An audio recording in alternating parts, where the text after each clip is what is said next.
of CMHC's history in the 1960s, during the height of this nation's civil rights movement. And although at a different stage of our country's racial history in 2022, many of the struggles in our communities of color, mental health services, access to those services, and even the continued distrust of these services by communities of color are very similar today. So we have heard the history from the perspective of the professionals who controlled the narrative in those days. We consider what we will hear today as the people's history, or at least an effort to find it. Voices that didn't have airtime in the 1960s. So we ask, is it healing to look at history? Looking at history give us a better idea of where there is a need for repair? We know that there are serious consequences to turning a blind eye. So with that, I turn it over to Lucille, who will now guide us through this project. Thank you very much, Maria. If everyone could just mute themselves so we make sure that everyone can hear. So like Maria said, the CMHC History Project is a component of our anti-racism initiative. And one of the principles of anti-racism is that it's important to know one's history. Since 2020, we have been working toward becoming an anti-racist organization, but we aren't the first CMHC people to struggle with questions about racism. As CMHC's early history shows, race and racism were decisive factors from the beginning. This presentation provides an overview of CMHC history in the 1960s. CMHC is located in the Hill neighborhood of New Haven, and at the heart of our presentation, we'll describe a public controversy related to the tenure of Mr. Fred Harris, a community leader in the Hill who briefly served as special assistant to the director of CMHC and CMHC's community liaison. Before we get there, we'll offer a little background and context to introduce you to some of the tensions that existed in those years. It's not our intention to idealize or villainize any of the people we'll be talking about today, but rather just to share with you what we've discovered. CMHC's birth coincided with the civil rights movement and was made possible by new funding streams that opened up during civil rights. The staff and faculty of CMHC both embodied the progressive activist spirit of the time, standing in solidarity with the community, and acted in opposition to that community, creating walls and reinforcing boundaries. They embraced a new vision, yet also resisted that vision. And one of the core issues they wrestled with was, what is CMHC's relationship with and accountability to the larger community, especially the Black, Puerto Rican, and poor white residents of New Haven? A larger question perhaps is, what is community mental health anyway? Who is it for? These questions are still alive today, and we hope CMHC's rich history will become a resource for us going forward. For this presentation, we conducted several oral history interviews. We've also drawn from numerous primary source documents, including CMHC newsletters, memoranda, annual reports, and budgets, along with documents from Yale manuscripts and archives, and newspaper clippings from the old CMHC scrapbooks. We looked at photographs, films, video clips, and secondary sources. There is much more to discover, and although this will be our final presentation for now, we look forward to continuing to explore this history, perhaps alongside some of you who may be interested. Before we begin, we'd like to thank the many folks who helped to make this presentation possible, especially the following people who worked at CMHC in the late 1960s and early 70s, and who spent time talking with us. Dr. Claude Wall-Thomas is here with us today, and thank you so much, Dr. Thomas, for your contributions. Dr. Selby Jacobs, Dr. Joan Seeley, Dr. Howard Zanana, who's also here today, thank you, and Apostle Fred Harris. Thank you to CMHC leaders, Mike Cerniak and Bob Cole, to Psychiatry Department Chair John Crystal, to Maria Olivo and fellow members of the Restorative CMHC Anti-Racism Committee. And we're grateful to Marco Ramos and Daniel Hosang, who helped us think about this material, to Matthew Jacobson and Karen Rothman of Yale Public Humanities for encouraging us to tell this story ourselves, and to many other colleagues who provided wisdom and moral support. At a few points, you will hear audio excerpts taken from archival documents read aloud by members of our theater group, Survivors of Society Rising. Thank you, Betty, Bob, Du, Mark, and Richard, for your hard work in bringing alive some of the voices from the past. We remember Paul Hammer, a theater group member who died last year. Some of you may recognize him in this pre-pandemic photo. Some of this history material may be upsetting, and we invite you to take care of yourselves, step out as needed, and during the Q&A portion, please be respectful of others. We really appreciate everyone for being here. And now I'm going to turn it over to my co-presenter, Keith, to get us started. So the idea for the Connecticut Mental Health Center, a state-Yale partnership, was born in the 1950s. The first report that we see on the screen, it dates from the fall of 1958, and it's titled A Proposal for the Establishment of a Mental Health Center in New Haven. And it's from the Committee on the Comprehensive Community Care of Psychiatric Patients. And by 1962, the idea of this community mental health center seemed even closer to becoming a reality. A hospital consultant was hired to give recommendations for how to structure an agreement between the state and Yale. And here's a small section from that consultant's report. And so it says, nothing in this agreement shall exclude the admission of the following types of patients, provided they have been approved by the director under provision number 1 above. A, children, B, mentally deficient, C, alcoholic, D, criminally insane, sexual deviants and convicted persons, E, elderly psychotics, and F, patients able to pay part or all of established hospital rates. And so these descriptors of mental health patients map perfectly on to a very old and troubling concept, which is eugenics. Eugenics was the idea that the human race could be improved by selective breeding and other forms of social control. Through forced sterilization and other means, eugenicists targeted poor people, people with mental illness, Black and Native American people, and many other people. They sought to shape children and remove them from so-called dangerous homes. Eugenics originated with the British psychologist Francis Galton, who believed in the superiority of upper classes of Anglo-Saxon society and aimed to create an ideal race. In the US, eugenicists, including many at Yale University, carried forward Galton's work. And here you see a list of words from the American eugenicist Charles Davenport that corresponds almost perfectly with the hospital consultant report. So some of the words that we see are unfit, feeble-minded, imbecile, epileptic, insane, criminalistic, alcoholic, and sexually immoral tendencies. And so the mental health field lent scientific and medical credibility to the eugenics movement, and the state of Connecticut legally sanctioned and practiced eugenics. We want to acknowledge Yale and Yale Psychiatry's deep connection to the eugenics movement and the state's participation in eugenics, mainly through its laws and state asylums. Today, Professor Daniel Hosang and others at the university are researching Yale's historic relationship with eugenics, and there is much more to be uncovered. Here you see the first headquarters of the National American Eugenics Society, located at 185 Church Street in downtown New Haven. And we share this ugly history with you as a reminder that there are histories within histories. Ironically, eugenicists thought that they were being helpful. They saw eugenics as a social good, a reform movement that could generate positive change for society. Interestingly, that's not unlike what the community mental health movement of the 1960s thought too.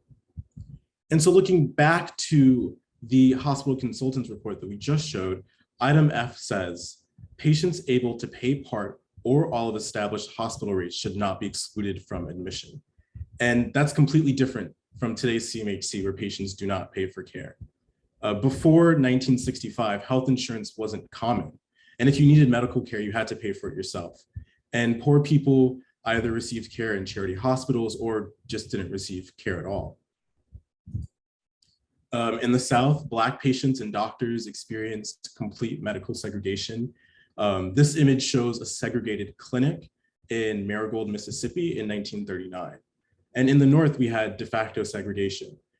Due to poverty and racism, if Black, Puerto Rican, and poor white people received any care, they were treated in charity hospitals, publicly run hospitals, or state asylums where they stayed, for many of them, their lives. That all changed in 1963.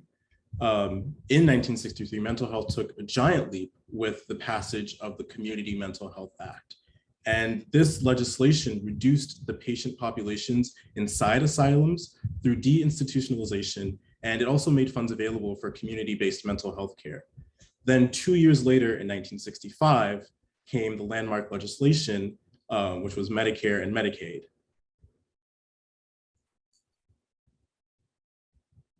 So then after Medicare and Medicaid come into the picture, a huge influx of federal dollars began to enter the healthcare system, while also creating incentives for hospitals to desegregate and respond better to community needs. This was very important for the proposed CMHC because it meant that the organization would need to quickly adapt to the demands of medical civil rights or risk not receiving federal funds.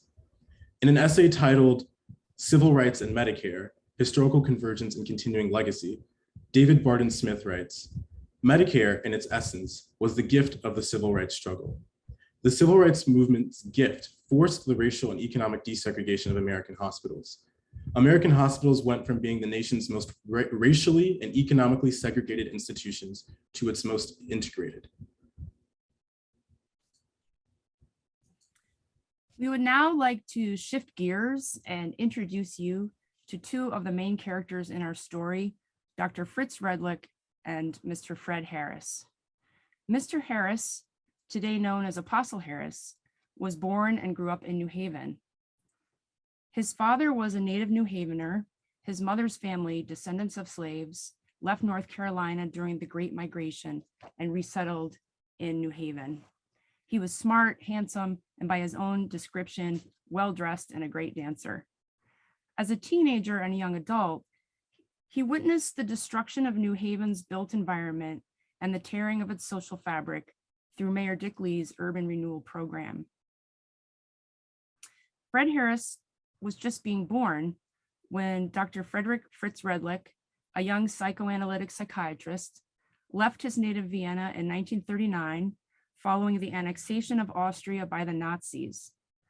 Dr. Redlich had grown up Catholic and learned of his family's Jewish origins when he was a young adult. He came to the Yale Psychiatry Department in 1942 and became chair in 1960. In 1958, when Mr. Harris was a teenager and his father went to work every day as head waiter in one of Yale's dining clubs, Mr. Redlich co-authored a book with August Hollingshead called Social Class and Mental Illness. I've seen Social Class and Mental Illness referred to as a groundbreaking book, among the first books to suggest a connection between people's mental health and the social circumstances in which they live. So I decided to read it myself. And the book is literally about New Haven. It says it's a community study, and that is New Haven. And it paints a rich picture of how psychiatry was practiced at the time. But at the same time, its argument is predicated on 5 rigid categories of social class, echoing British eugenical thinking. Redlich and Hollingshead barely reference New Haven's growing Black community. They never ask why people are poor in the first place or what they might want for their own lives, revealing a worldview that will clash profoundly with ideas of self-determination and civil rights that Mr. Harris and Black activists from the Hill would express at CMHC just 10 years later. And here we are sharing a few pictures to recall that in 1958, when Social Class and Mental Illness was published, the civil rights movement was already in full swing. Fred Harris, meanwhile, grew up in New Haven and settled in the Hill with his young family. In 1965, when he and his wife discovered that their children's elementary school had no toilet paper, they took action. They got a group of parents together, protested, and won. The Hill Parents Association, a legendary activist group in New Haven, was born, and its members chose Mr. Harris as their leader. Mr. Harris discovered in himself remarkable leadership abilities. The Hill Parents Association got to work. They fixed up a neighborhood park, opened a summer camp for kids, started a freedom school, raised money, and spoke out. When they decided to go to the Welfare Commissioner's office in Hartford to protest the welfare department's disrespect toward people in the community, Mr. Harris, along with his fellow protesters, were violently beaten by the police. By 1967, Mr. Harris was locked in a pitched battle with Mayor Dick Lee and his city government. The Hill Parents Association had exposed the lie of Lee's model city, and Lee was furious. Hill activists jumped aboard tour buses and redirected them around the city, showing tourists the wreckage of urban renewal. Listen to Mr. Harris in our interview that we had with him last month, as he describes the intense pressure he was under as a community leader in New Haven.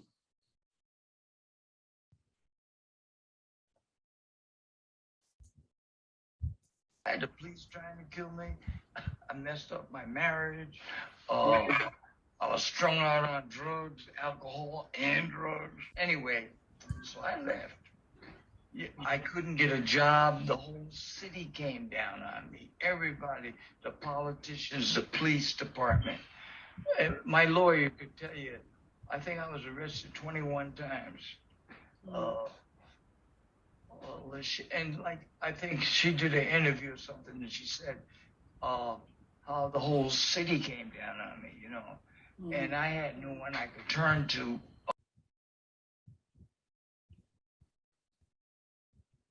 By now, it's well documented that law enforcement was sowing discord and confusion in activist communities nationwide. An escalation of violence began in 1967 with the outbreak of rebellions in Black and Brown communities across the US. This was just 1 year after CMHC opened. On August 19th, 1967, when a white restaurant owner shot a Puerto Rican man who came toward him with a knife, a 4-day rebellion broke out in the Hill. The state, working with Mayor Lee, declared martial law in the Hill, and state police were sent in, much to the disgust of Mr. Harris and others. Here you can see a few headlines from the Hill Rebellion. I'll just give you a second to look at this.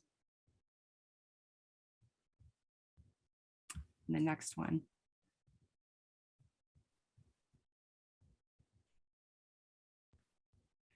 Buses left from CMHC to take women and children to the suburbs. Months passed and the violence continued. On April 4th, 1968, Dr. Martin Luther King Jr. was assassinated.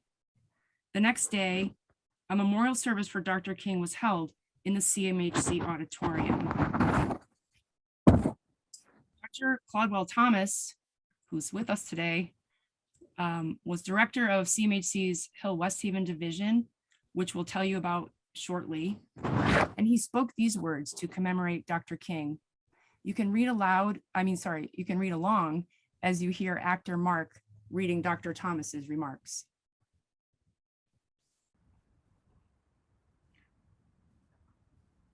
The important issues for us at this time is what kind of symbol Martin Luther King is to become. Is he become a symbol of the death of nonviolence? Or is he to become, as I think would have been his wish, a symbol of brotherhood, equality, decency, and integrity? That may have something to do with the posture of all of us as individual and professional.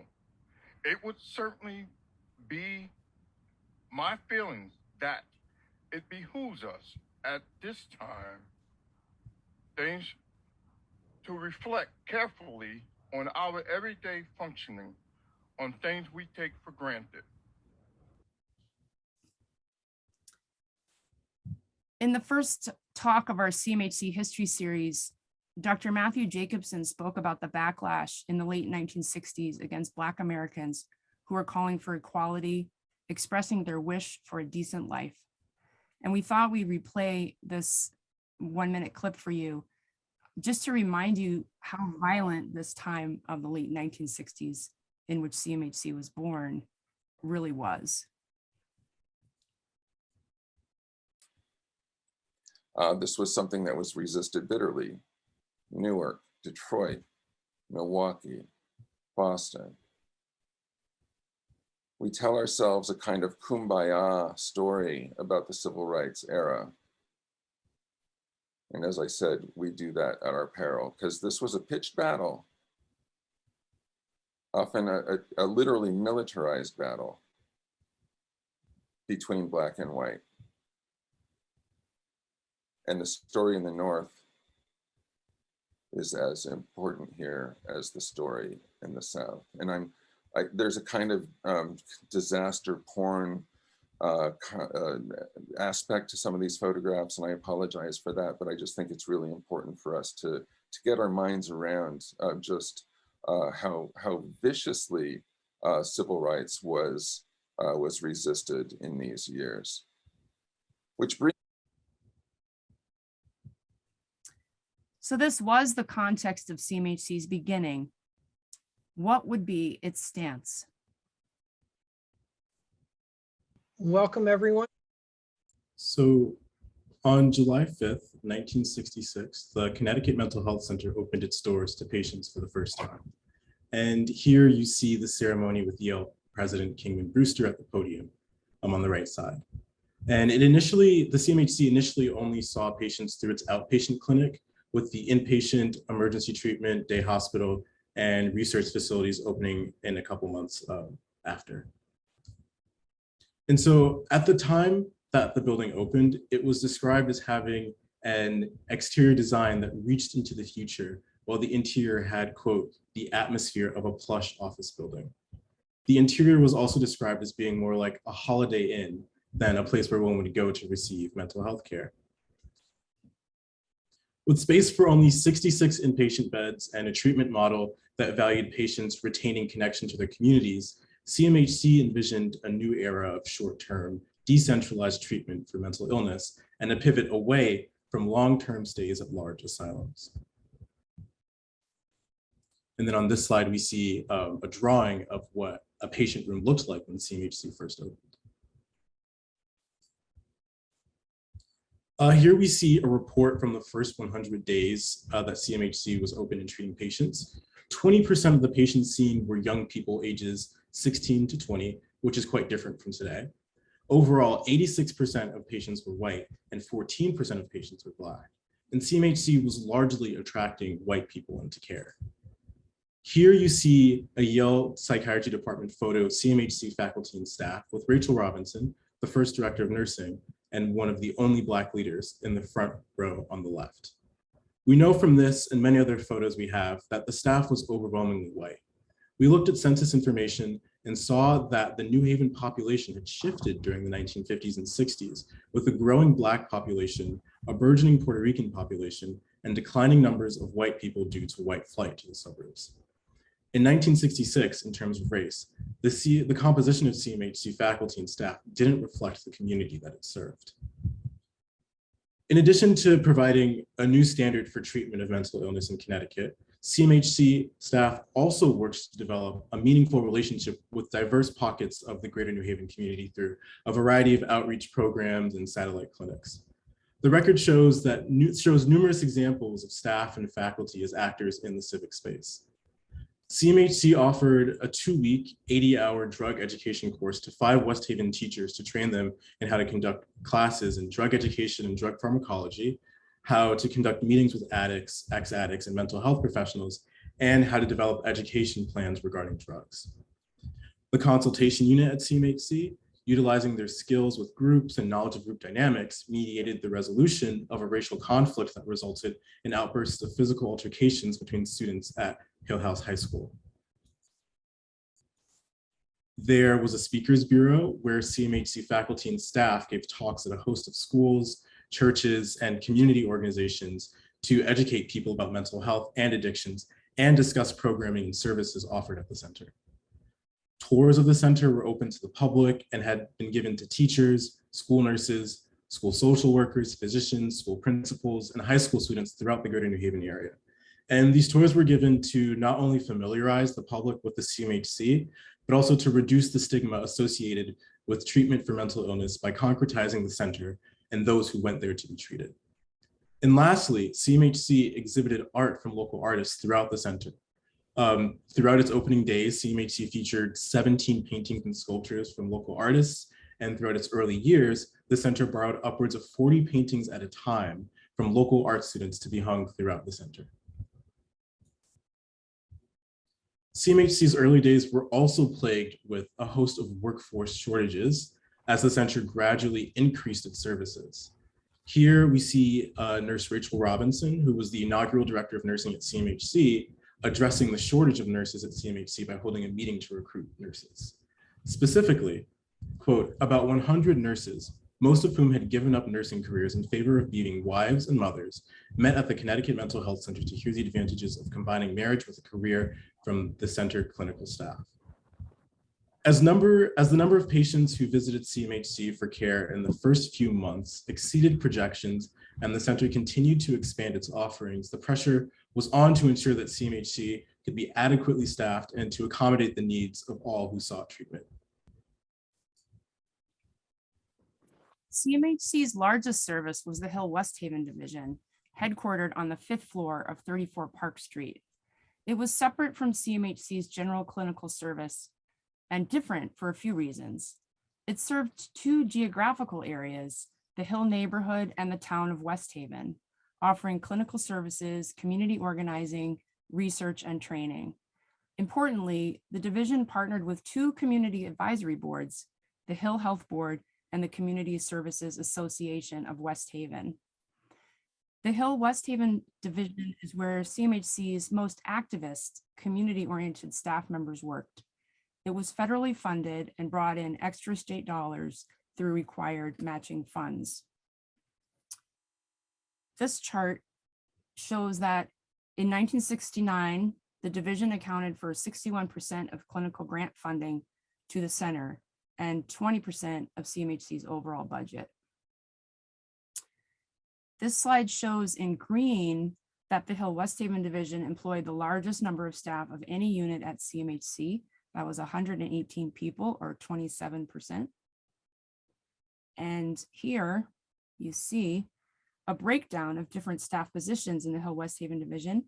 In 1969, this is the largest group being mental health workers and aides at 32 positions. Second, nurses at 29. Third, secretaries at 15. And tied for fourth, social workers and psychiatrists, 13 positions each. In 1969, the Hill West Haven Division won a second grant, in part to support the creation of field stations in the Hill and West Haven. In West Haven, the field station was located in the First Congregational Church. And in the Hill, it was based in the newly established Hill Health Center. Although historically field work in mental health had worked hand in hand with eugenics, the field stations of 1969 were different. By embedding themselves in the neighborhoods, they sought to meet community people literally where they were. The Hill West Haven Division staff saw mental health as being connected to social problems and worked to address both. Still, at this point, CMHC's relationship with the Hill, especially with the Black community, was mixed. Community people complained about red tape at CMHC. There was a huge concern about drugs across all communities in the region, and CMHC struggled to meet the demand for drug treatment. Mr. Harris felt the staff didn't know how to interact with people from the neighborhood. And community folks wanted jobs. They felt that the center should contribute to the neighborhood's economy through hiring, and that it should have staff members who were part of the community. Many staff and faculty also cared about these issues. The division responded to the employment concerns by creating a robust training program that launched in 1969. Jobs available as CMHC gets funds, read a headline in The Crow, New Haven's African-American newspaper at the time. This picture shows the house today where the Hill West Haven Division Training Center was located at 122 Davenport Avenue, down the street from Yale New Haven Hospital. Perhaps in a sincere effort to be more community-minded, perhaps as a public relations move, or perhaps it was both, on April 10th, 1969, Dr. Gerald Clareman, the new CMHC director, announced the appointment of Fred Harris as special assistant to the director of CMHC. And we think it's worth reading Dr. Clareman's comments in full. This is a copy on the left of the press release, and I'm just going to read his quotations from it. Quote, Mr. Harris's job will be to help the mental health center become more responsive to the New Haven community. We have recently become very concerned that our relations with the community, particularly with the Black and the poor of New Haven, leave a great deal to be desired. We are reviewing our employment practices and intake procedures. We expect that Mr. Harris will be able to help us to make changes in these practices and procedures. We are aware that Mr. Harris, as one of the most militant and outspoken leaders of the Black community, is a controversial person. That is one reason why we hired him. His evaluations of our practices here in the center have been and will doubtless continue to be painful and upsetting, but useful to us. That is another reason we hired him. We hope that Mr. Harris joining our staff is one of many steps toward making CMHC a more meaningful and useful institution for the New Haven community. Unquote. Mr. Harris accepted the position, he said, because he wanted to try making change from within. He began a 6-month contract at CMHC, and this news was reported in the press. Just a few weeks later, after the hire of Fred Harris, an unfortunate episode occurred at CMHC. Mr. Harris and the Hill Board had worked out an agreement where the CMHC would accept young people in need of drug treatment. Mr. Harris told us that he would simply walk these young people into the center where they would be cared for. On April 24th, 1969, police entered CMHC in search of a teenage patient receiving drug treatment whom they wished to arrest. Dr. Clareman, the director of the center at the time, was at a conference in Washington, and the hospital administrator faced a decision. He called the state's attorney general's office, who advised him to allow the police to arrest the young man. They did arrest the patient inside the CMHC and charged him with 2 counts of possession and sale of drugs. Everyone was very upset, doctors, staff, community members. The news even hit the press. Listen to the voices of leadership express their outrage over this incident. Excerpts from Drug Patients Arrest Angers Doctors here, April 1969. Commissioner Wilford Bloomberg. It seems to me to be elemental medicine that a patient not be moved from a hospital when medical judgment decides that the patient is too sick to be moved. Dean Fritz Redlick. Drug addiction cannot be solved by punitive procedures. Drug addicts are sick people and need skilled treatment and education and rehabilitation. To interfere with such treatment and replace it with jailing of drug addicts without any communication with the therapist is a most unfortunate act. Joint statement by Dr. Relic, Dr. Liz, and CMHC Executive Committee on the arrest of Jimmy Jones at CMHC. We wish to protest such disruption of therapy and interference with CMHC's efforts to cooperate with the serious and intensive efforts of the Hill community to combat the addiction problem.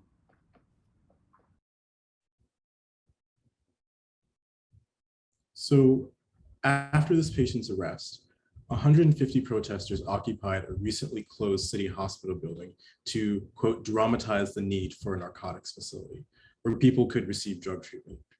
22 people were arrested and later found guilty of trespassing.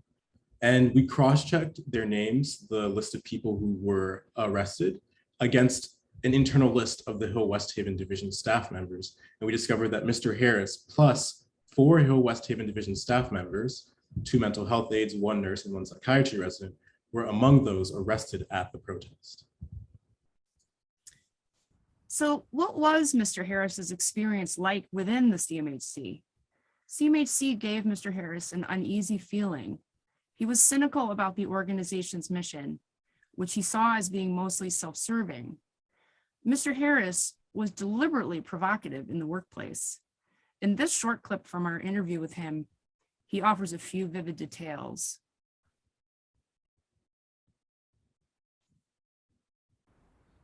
It was crazy. And I treated them like that too. I'd bring my German Shepherd to work with me. I'd come with no shirt. I'd come with my hair. I had a big afro, wire hanging on my ear, war paint, no shoes. But I get the work done.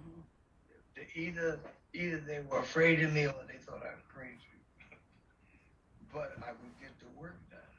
The projects that they were doing that I was involved in, they were done.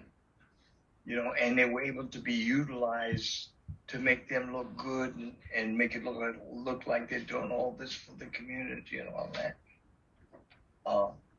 Some of them were doing the best they could, but they weren't knowledgeable of the people they were working with, and they weren't aware of the political influence. So at this point, we come to the clash between Mr. Fred Harris and Dr. Fritz Redlich, which sparked a major public controversy in the fall of 1969. And during this final part of our presentation, we're just going to walk you through the facts of what happened. And along the way, you will hear the words of people who were there, spoken by actors from our theater group. On September 2nd, 1969, a private meeting took place between Mr. Harris, members of the Hill Health Board, and Dr. Redlich, who was now the dean of Yale Medical School. Dr. Clareman, who hired Fred Harris, had left CMHC, and a new CMHC director and psychiatry department chair, Dr. Mort Reiser, had begun. We don't exactly know what the meeting between Mr. Harris, the Hill representatives, and Dr. Redlich was about. There's a reference to problems with the treatment of a Black patient at CMHC and mention of the community's demand to have more power in determining care. Mr. Harris said they were asking Dean Redlich to sign an agreement with the community, and that Redlich repeatedly held up his pen as if he were going to sign, but then he didn't sign. For Mr. Harris, Dr. Redlich's attitude was condescending. He didn't understand why Redlich wouldn't sign the agreement and felt his community was being used. He told us that in his anger and frustration, as was reported in the papers, he put his hands on Dean Redlich's neck as if to choke him. A joint statement from Dean Redlich and Dr. Reiser aligns with Mr. Harris's description of what happened. They wrote, quote, "When Dean Redlich was requested to sign a statement, he asked for 24 hours to consider the statement, declaring that he would not sign documents or act in an atmosphere of direct coercion," unquote. They stated that due to Mr. Harris's actions in the meeting, which they said violated HR rules, they would not renew his 6-month contract with CMHC. The state of Connecticut also declined to hire Mr. Harris. This situation hit the newspapers and thus began a round of public protests that demonstrated widespread support for Mr. Harris. One article printed Mr. Harris's list of the community's complaints about CMHC, which our actors will read for you now. Fred Harris's list of community complaints about CMHC, September 1969. The staff is not responsive to Black and Puerto Rican people in the inpatient units. There are not enough Black people accepted for treatment in the mental health center. Too many Blacks and Puerto Rican people are sent to Connecticut Valley Hospital. CMHC does not deal with the majority of problems presented by the poor, Black, and Puerto Rican. No Spanish-speaking staff. Not enough community staff. Poor training of professionals who need to understand urban problems. Research projects undertaken with patients without informing patients. Not enough fully trained people seeing the white, poor, Black, and Puerto Rican people. community have no official voice in the setting of the priority of the CMHC. In a large meeting with members of the community, Dr. Reiser, the new CMHC director, reiterated that although he would not rehire Mr. Harris, he wanted to work with the community to hire the representative of their choosing. The community chose Fred Harris, and the negotiations stalled. For 2 months, there was a great deal of publicity, mostly unfavorable to Yale and CMHC. Multiple emergency meetings were called. Throughout all of this, Dr. Redlick and Dr. Reiser were communicating with Yale President Kingman Brewster about the negotiation over the rehiring of Mr. Harris. Brewster stated in a letter to Dr. Reiser that the university is, quote, first and foremost an academic institution, unquote, and that he did not want the university to fall, quote, to second-rate academic quality, unquote, by shifting its focus to community concerns. He urged Dr. Reiser to find, quote, a balance between service, teaching, and research, unquote. Inside the CMHC, many staff members were upset and questioned CMHC's values and commitments. On October 16th, Dr. Reiser held a center-wide staff meeting. Here are excerpts from the meeting taken from a copy of the transcript, and this tape is about 5 minutes long.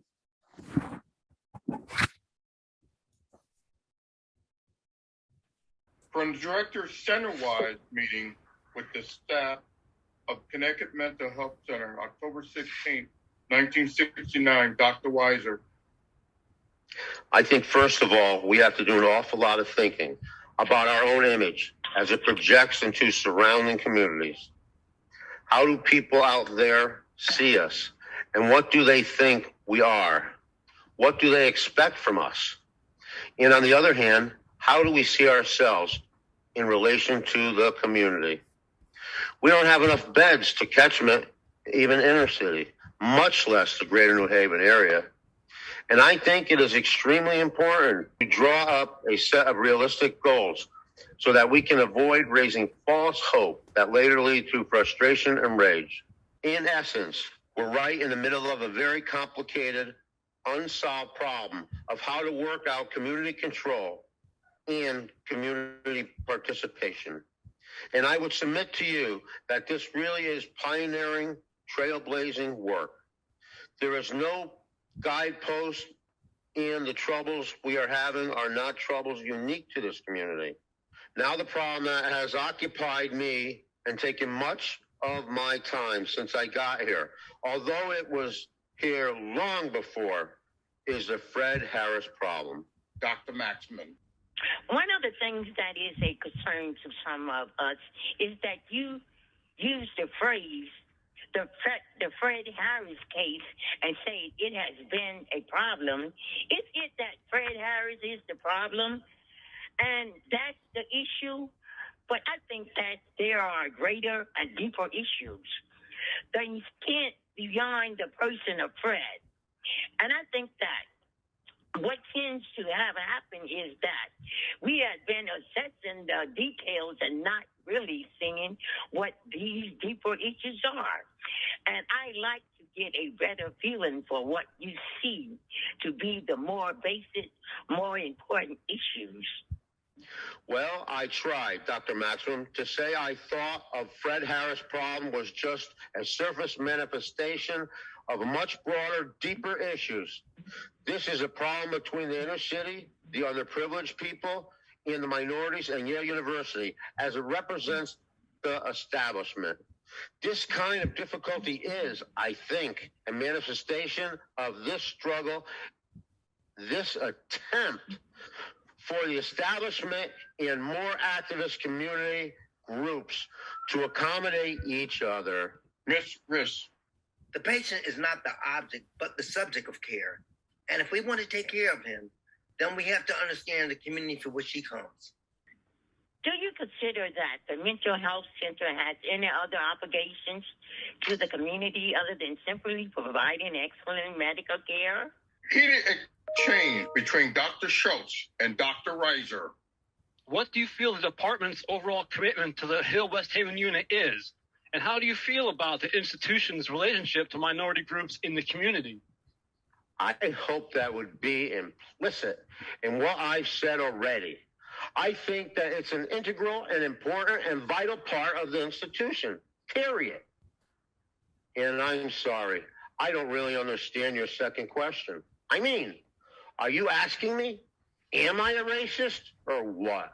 No, I don't think attitudinally anybody is, but I wonder if you think there are any grounds for saying there is institutional racism. Well, you know, Terry, I really don't know. I don't know, really. What is it that you're driving at? Or what do you want an answer? What would you define as an institutional racism? I'm thinking how the community looks at the problem. As you had said earlier, you can look at it through the eyes of the university or of the community. And I'm just wondering, as a member of the university, if you see that as being a problem, either for the university or the community.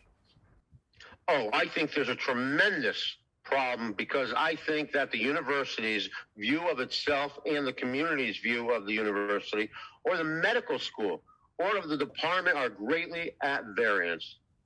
I mean, it's no surprise. I am quite exquisitely aware of the fact that there are people who interpret statements or attitudes or practices in the university and the department as being racist. I am also exquisitely aware of the fact that the people who are doing those things don't think it is.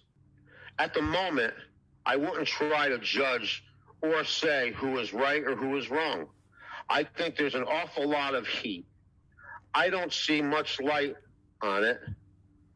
If what you mean is, do I see this as a serious problem? Yes, I do.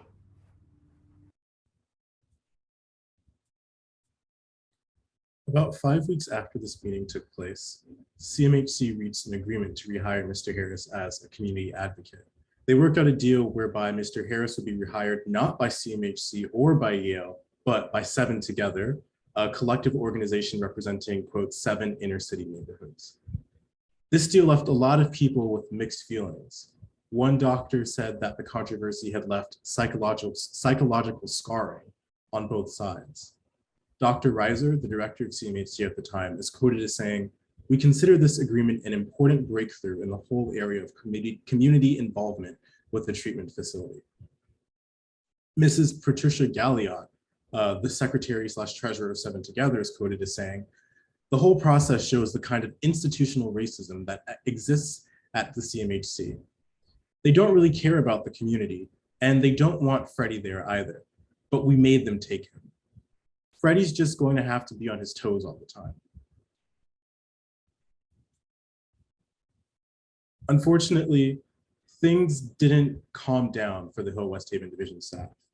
In December 1969, Dr. Reiser wrote a proposal for the reorganization of services at CMHC. He proposed moving clinical services out of the Hill West Haven Division into the in-house general clinical service at 34 Park Street, in effect to isolate the division's social and community component from clinical care. He also proposed a new position of, quote, psychiatrist in chief to oversee all clinical care and the establishment of a community relations office. In January 1970, the staff of the Hill West Haven Division sent a memo to Dr. Reiser expressing their concerns about the proposed reorganization. Reiser shared the memo with the staff and faculty and sent a copy to President Brewster. Dr. Reiser enclosed this note to President Brewster. "I have underlined the statements that I feel point up the major sources of serious disagreement, conflict, and tension."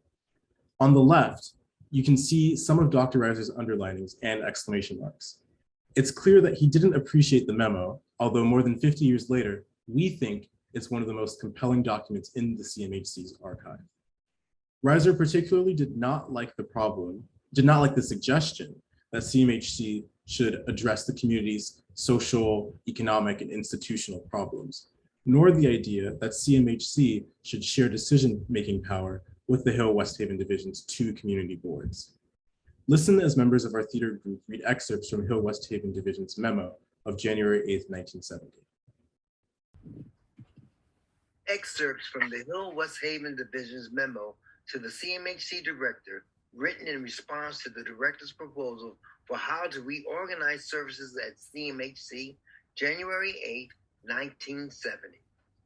We, the staff of the Hill West Haven Division, are deeply concerned about the recently circulated proposal for the reorganization of the Connecticut Mental Health Center, and as a group, wish to take this opportunity to express these concerns and to offer a concrete proposal for a new beginning. What will the institution commitment be for dealing with social problems such as racism, housing, urban development, and the like? Will the institution support social action programs that aim at modifying features of the social, economic, and institutional environments that breed alienation, apathy, regression, and powerlessness? Such support requires the allocation of staff to function as social change agents, facilitate the efforts of community groups to define their own problems and goals and work more effectively toward improving their lives. What provisions can be made for the new professionals, the community resident working in the mental health field, and the clerical administrative personnel to develop new careers and career ladders? How can an institution ensure the relevance and appropriateness of its resources if it does not regard itself as also accountable to the community? How can an institution ensure a meaningful, intimate, effective relationship with the community it serves while unwilling to share authority with that community? Does the proposed reorganization serve as a safety device by which the potentially troublesome services are isolated from the in-house clinical and research department? Is the proposed consolidation of clinical service a reflection of the wish to return to the almost total emphasis upon work with individual patients in preparations for private practice? If so, we suggest that the skills which an urban psychiatrist requires to function effectively are much broader. From its inception, the division has been dedicated to the concept of service to the community. Service to the community, however, cannot be merely equated with the treatment of illness. In its broadest sense, the phrase refers to an alliance between consumer and provider. One, to seek out and modify vectors within a community harmful to mental health through research, indirect clinical services, and social action programs. And two, to support individuals in their efforts at dealing with life stresses.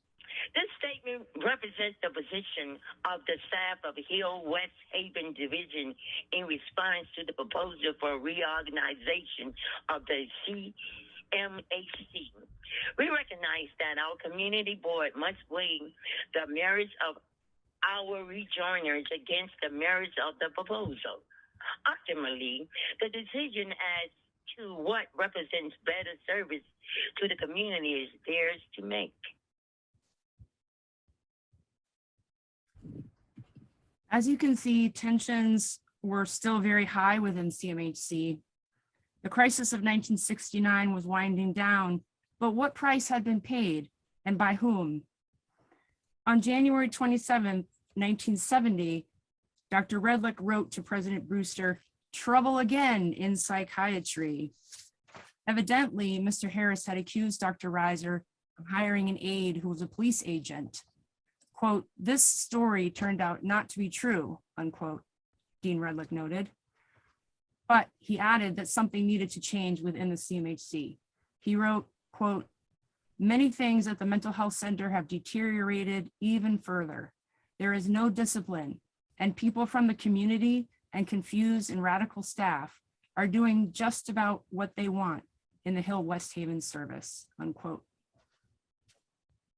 And here is a drawing of hospital administrators with butterfly nets, trying to capture the community-based staff in the Hill West Haven Division. This is from one of the articles that appeared during the Fred Harris controversy. And this is where we're going to end our story. Dr. Reiser left the CMHC directorship soon after, but remained for years as chair of the Yale Department of Psychiatry. Dean Redlich left the deanship in 1972 and retired from Yale 5 years later. Mr. Harris, after serving for the second time as CMHC's community advocate for a brief period, left New Haven in 1970. As for the Hill West Haven division, the West Haven Mental Health Clinic remains today as home to CMHC's young adult and child services, but the field stations and the vision they represent ended long ago. As Dr. Selby Jacobs wrote in his book, Inside Public Psychiatry, quote, by 1982, with the start of block grants to states under President Reagan, the Hill West Haven division was folded entirely into CMHC. The CMHC lost a division that for 15 years had provided a vision of community mental health and had been a key agent of change.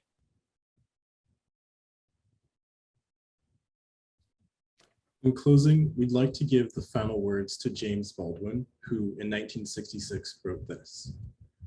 For history, as nearly no one seems to know, is not merely something to be read. And it does not refer merely or even principally to the past. On the contrary, the great force of history comes from the fact that we carry it within us, are unconsciously controlled by it in many ways, and history is literally present in all that we do. It could scarcely be otherwise, since it is to history that we owe our frames of reference, our identities, and our aspirations. Thank you for listening. And it's 3 o'clock. We'd now be happy to, if anyone has any questions or comments, we'd be more than happy to talk.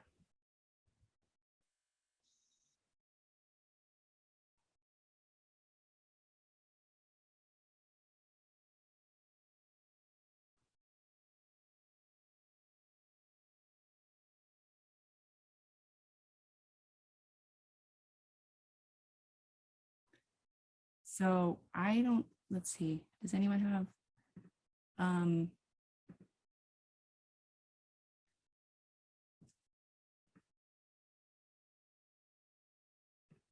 Okay, I just allowed you all to unmute, but I see that Dorothy has her hand up.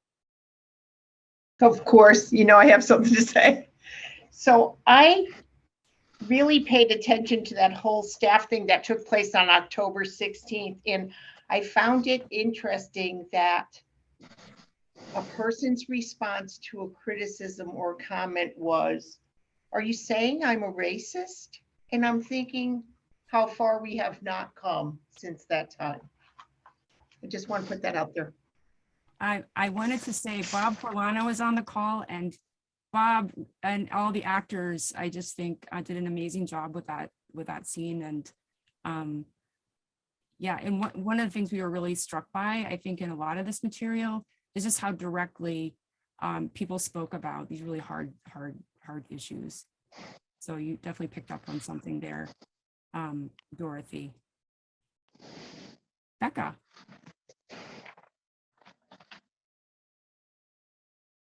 First, just want to say thank you for this incredible presentation, and so important to hear about all this, I don't know, very depressing history, and in the sense that, as what Dorothy said, is it doesn't seem that we've come as far as we've hoped, and I think it gives us lots of motivation. I guess I was struck by one thing, and then I had one question.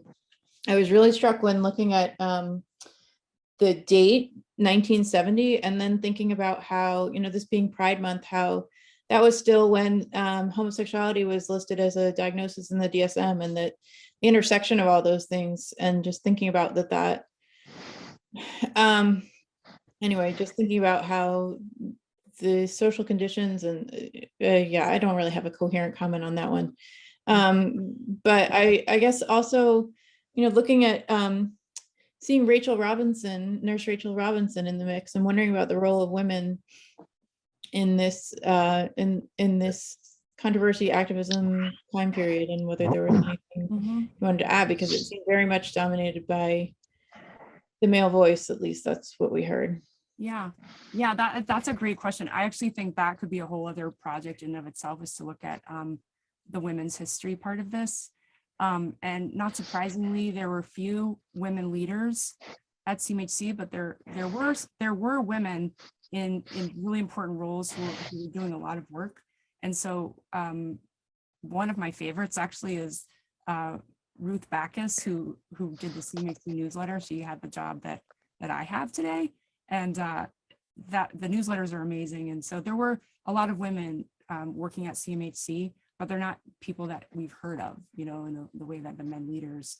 And I wanted to say that this was a transitional time for women in our society, and we saw in the archive a lot of references to women's traditional roles as wives and mothers, and that was one thing that came out in the Rachel Robinson example. There's a really interesting article in one of the newsletters about a women's group at CMHC where they were trying to help women become more accepting of their roles as wives and mothers. And there's this really actually kind of funny article about someone was doing a study of submariners' wives in Groton, and they were studying why it was that the women who were married to these submariners would get depressed like in the weeks right before their husbands came back from long tours of duty at sea on these submarines. So they were thinking about a lot of these kinds of really important gender issues, and I think that this does relate to eugenics for me as well, and in part because I think there's a long and deep history of social control of women, and you know, it's something that frankly right now is very relevant to the dialogue that's happening in our society. So I appreciate your question a lot, and it was something that I was thinking about a lot as we were working through this. Dr. Zanana.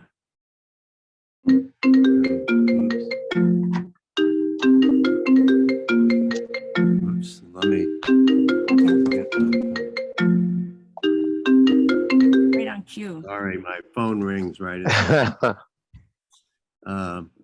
I just wanted to say that I'm impressed with what you pulled together because I, like Claude, have lived through all of this. And a very period of time for all of us.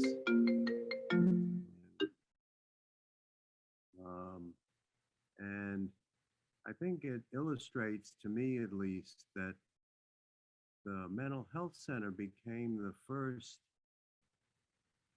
institution to try to even attempt to open up something with the community, and it became the sort of leading edge for the way for the community to deal with the institution, both the hospital and Yale. And so it got, I mean, there were a lot of terrific ideas that could have come or worked, but it seemed to be so global that it was hard to distinguish where community control would begin or end, and nobody seemed able to negotiate that in a way that turned out to be effective. And I don't know of too many places around the rest of the country where that was successful. I don't know if any of the rest of you do, but it struck me how difficult it is when it all gets pinned on mental health as the door opening into that, rather than some other part of either the medical school or Yale or something like that, which has always been a major contention between, you know, Yale and the city. So it's a very complicated problem, and we were the sort of leading edge of it at that particular time. I think absolutely, and I guess there's just two ways to think about it. Is the history depressing or is it inspiring? And there were times when I thought, like, I kept thinking of like the Jedi Knights in Star Wars, actually, as I was reading about you and Dr. Thomas and the people who were there. So there was a lot. I think you're right. I think there was a lot going on and a lot of complexity to it. I want to ask Dr. Ramos and then Maria. And Dr. Ramos, thank you so much for being here and for supporting us and helping us. So you have the floor. Oh no, I mean, I just wanted, I had a comment and then a question, and the comment is just to lift up the work that you all have done everybody that I've getting to witness some of the work behind the scenes. And as a historian, just giving a shout out to all the work and labor that's required to put together stories like this. These stories do not come ready-made from the archive. They're the products of a lot of work that you've done and everyone as a part of your committee has done to pull these stories out from documents and to make it digestible like this it's really a remarkable achievement what y'all put together. So I just wanted to say that and lift up that work and congratulate you all for doing that. I think this story that you've outlined has so much utility for understanding both the limitations and the promise of community mental health. So yeah, amazing work. The question I had, and you can approach this as a rhetorical question, and I think maybe it's not just a question for the organizers, but for everyone here, is one of the main things that's critiqued by some of these activists in the 1970s who are engaging with the CMHC is the relationship between psychiatry and the police. And I wonder what those activists would have to say about CMHC's relationship to law enforcement today, or to forms of security today. And yeah, I just wanted to leave that question open because I think that's one of the, several people have talked about how this history shows how little has changed. And I think those questions they were raising in the 1970s in some ways are just as relevant today.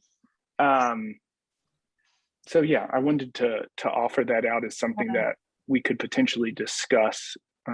Thank y'all so much. Yeah, I just want to say that I really appreciate that question and your comments. And one thing I'll just throw out there, and then anyone can chime in on the police, but in social class and mental illness, one of the things that he writes about, or they wrote about, was that people in the what he called the fifth class, which was the lowest class, the poorest people, their statistics for how they entered the mental health system were overwhelmingly through law enforcement. So I think it's really important to combine your question with the question of poverty, because those things are related. And I think it's really important that we keep them together and keep them in our minds. This poverty issue is really big. So anyway, so that's one thought I had about that. And it goes way back. So I think Maria's next. Yeah. So, I mean, I think that this was phenomenal, and I've been following this from the very beginning, from our restorative CMHC standpoint. So I commend you all for just such excellent work, and I agree with Marco. One of the things that I agree with Marco about was the mention of the police, the involvement of the police, and how easily people of color were sort of corralled, being criminalized, and that we see how that still happens today. The other thing that stood out to me was that Dr. Redlich was a product of the Freudian psychoanalysts that came and didn't see people of color as benefiting from the type of care that we are promoting, right? And so he was a psychoanalytic psychiatrist dealing with a community of people, like the people that trained him had lots of trouble with that population. And so here he comes smack in the middle of New Haven from Europe, where he came from, with the same sort of struggles. We heard reference to racism a number of times, which seemed to have gotten sort of glossed over as what the problem was. And we see the power of systemic racism, and you tackle it on one end and it creeps up like the phoenix on the other end. It rises from these ashes that haven't quite burned out yet. And so they never really solved that problem. And we're still there today. This is what systemic racism looks like. And at all levels, it will involve the people who need the care the most to be able to receive it, and to be able to receive it fairly and equitably. All away from the 60s to today. That's 50 years plus worth of trouble in how we care for communities of color. So thanks for highlighting that. Thank you, Maria. I think we're going to go to Dr. Black and then Dr. Strauss. Thanks. You guys are amazing. Holy cow. I was having so many feels as the presentation was unfolding. So thank you. One of the biggest feels I was having was just tension holding what is very tempting for ourselves to segregate as history versus things we're actually doing today, external versus internal. Whew, glad we can be over that. And in my position as the director of SJG, especially the human experience track, examining power, institutional racism, and depolicing is quite literally what we're doing as a working group. And I want to nudge people, encourage people to not divorce history from today. The violent images of policing, the violent images of tanks on the streets, the violent images of people getting batoned, beaten down, they're happening today, right now. The divorcing of the community from having any oversight, being overspoken by the institution is happening now. Dr. Zanana mentioned how many community-led community centers are still existing. I would say it's because white supremacy has the same narrative nationwide. They were outspoken, overpowered by the institutions, even though they were the taxpayers of the city. The taxpayers of New Haven are the ones who write the check for CMHC. And I heard the eugenics movement saying they thought they were being helpful for the law enforcement presence in the clinical operations and at the front door of the center, for the medical students, for the community, for the residents. It's the same. We think we're being helpful, but we're actually doing a whole working group now that metal detectors and armed police in healthcare facilities, particularly clinical interactions, make things worse. 50% of ED shootings wouldn't have happened unless there was a gun shot first by the police or a patient grabbing the gun themselves. I was called as CCMOD to see a patient last week who came in for an injection, and there was an armed officer, a white officer, standing around the corner watching the man sit in the lobby asking for his injection. We have that same policing everywhere. So I'm just going to nudge people that the people speaking out against it for community voices are described as, and I quote from the presentation, militant and outspoken, arrested 21 times, arrested while in treatment. The policy that was about to roll out last year with the conveyor belts gave Demas police the ability to arrest our clients if they were bringing no-nos into the clinic. We're doing it under our own roof. We're traumatizing, excluding people. The quotes were alienation, apathy, isolation. We're doing it now, and there's no data behind it. And the community should have an input of where we'd rather be spending that money. Would we rather get rid of the mice? Would we rather have electronic charts faster? Would we rather have air conditioning that worked? Would we let's go ask Fairhaven. Okay, I'm done. Thank you, Dr. Black. And I love that you started off by talking about your feelings, because one of the things I was thinking about this material is that it is history. And you're right, history lives on, which is what James Baldwin tells us at the end there. But if you think about one of the things history can do, I think, is help us notice where we're having feelings and then to look at that. And there is a little distance there that I think helps us to really kind of process all that stuff. So I know Dr. Strauss, I think you've had your hand up for a while. So go ahead. Thank you. I think the Baldwin quote is wonderful also about the history, and this issue of history is important, but from another point of view, that a lot of the discussion so far has been about social factors, and which is certainly are very important, but a lot of the Department of Psychiatry deals with sort of medical factors. And then one of the questions is sort of what is something like schizophrenia have to do with social factors? And that's not clear. But you have a department where the research, for example, is heavily into the biological. There is some social, but there's mostly biological. And somehow there needs to be a discussion. I think this is a wonderful startup discussion, by the way, but I think there needs to be a discussion on sort of what are the various values and orientations, and how are we going to meet the various ones. Because to me, anyway, the social factors of some of the things that people have been talking about are very different from, or not the same focus anyway, of the things that a psychiatrist or psychologist is likely to deal with, which involves symptoms and the treatment of symptomatic disorders. Mhm. Did you want to add anything to that, Keith? Or Keith, I just want to acknowledge Keith, my awesome fellow presenter who was actually a Yale student, and it's just been so great to work with. So I want to make sure you have a chance to say anything if you wanted to, Keith, but yeah. And I mean, I think Dr. Strauss is raising a great point. I don't really know what to say about it, but economics. Would you like to come to eat the fish? Not right now, I'm still with this. Oh, okay. I think similarly, Lucille, I have the same reaction to Dr. Strauss's comments, just that there is so much focus into, like, you know, a couple different factors that lead to what we see.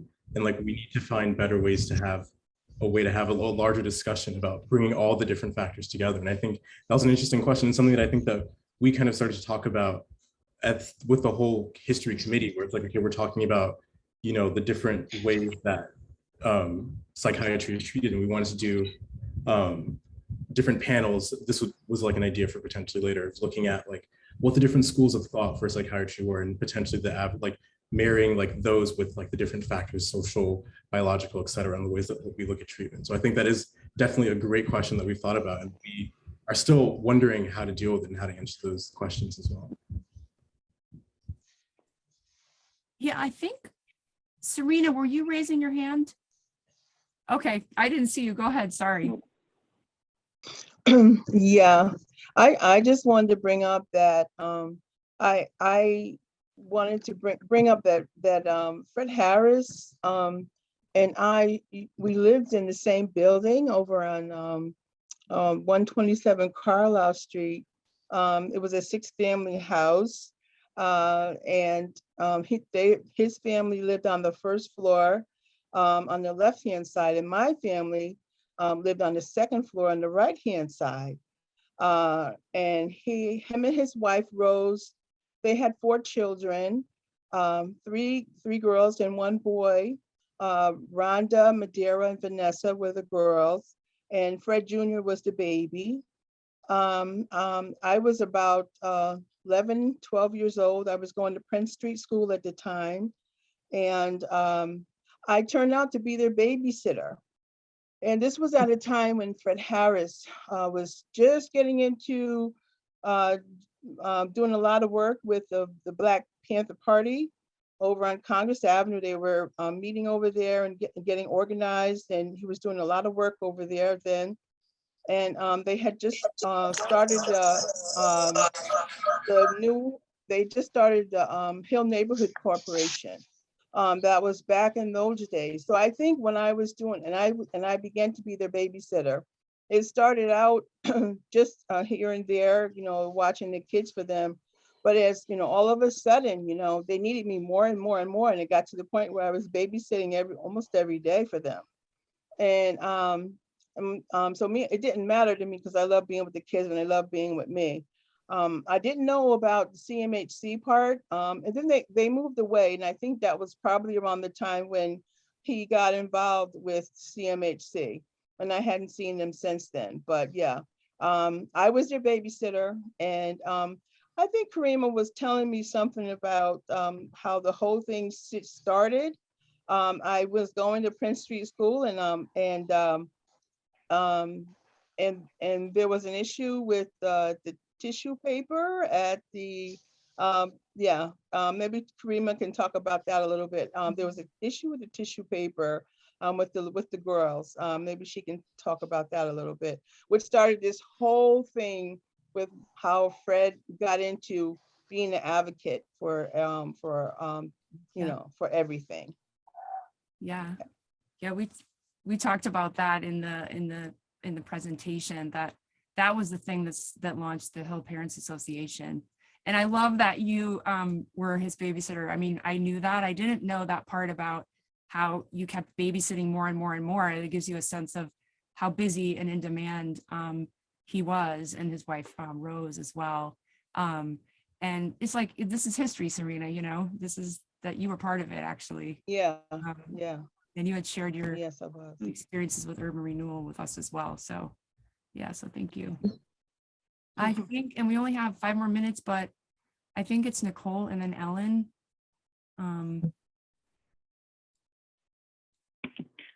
Hi, everybody. Thank you. So I think that was really great to listen to and get all the helpful information. And a couple of things that struck me was, and quote Fred Harris, who was such an activist, that things could be painful and upsetting for people to hear, but activist words are helpful and useful. And also about the punitive procedures that were happening in 1969, especially with the example of the police officer who came into the building to arrest an individual who had drugs, and that the Attorney General allowed that to occur. So it just speaks to armed officers in Claude Thomas Health Center, and how that continues to play a big role in the lives of traumatized individuals who come to CMHC for treatment. And so that really struck me. And then just the last thing I'd like to say, just in response to Dr. Strauss, is I agree, physicians look at the biological part of a person, and social workers look at the biopsychosocial. And that I just wonder, in the 60s, how we were at the end, social workers and physicians from Yale being that 18%. Where are we now would be a question. How many social workers? What's the percentage of all of CMHC? I mean, because I think it's so important that social workers be embedded on every team, which I think they are, but even to play more of a role at CMHC to work with doctors and share that psychosocial components. So thank you. Thank you very much, Nicole. Thank you very much, Nicole. Whoa, sorry. Ellen.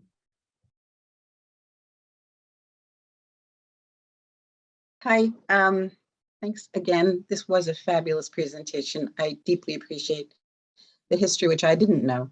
But I kind of think that there's been plenty of evidence since the early 90s for the role of social factors and class factors and trauma factors in the development of mental illness. The ACEs research, which started in 1993, found that there are a whole bunch of psychosocial factors that have to do with very difficult experiences in early childhood that contribute both to biological, to medical illnesses and to psychological illnesses. And in fact, that one can't really separate psychological and biological illnesses, because the more we know that early childhood trauma creates both medical and psychiatric problems. But I do share Dr. Strauss's observation that the Yale department doesn't seem to be as interested in thinking about those psychosocial issues and how they contribute to psychiatric illness as I wish they were. And I think that that's something we can also raise. Why is there not so much attention to thinking about the psychosocial factors that foster and continue to contribute to people's psychiatric problems? And what attention, I mean, I think on an inpatient unit, it's hard to give the kind of attention that's needed, but within an outpatient department, what can we do for recognizing and educating our clients to that fact that their stressful life experiences have contributed to the things they struggle with? Because I think that that can be heartening for people to know that it's not just that they're crazy, but they've had really hard lives. I mean, I assume people do that, but Anyway, just wanted to put that in.